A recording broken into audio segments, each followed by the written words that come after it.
Ito po ang ating downloadin sa ating Play Store, sa Google Play Store. Ito po, video wallpaper po. Tapos open po natin yan. Pag na-download yun na, open na lang, open. Then ito pong 3 dot dito sa taas. Ito po, nasa taas po, sa corner, yung pong 3 dot na yon. Tapos select nyo lang po yung local video.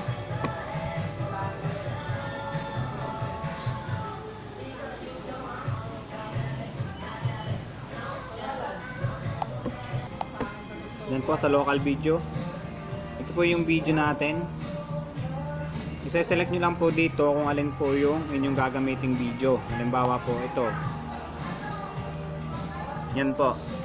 I-set as launcher nyo lang po. Ito pong nasa baba. Click nyo lang po yan. Then successfully set na po. Okay nyo na lang. Tapos na po yun. Naka wallpaper na po siya. Yun lamang po. Salamat.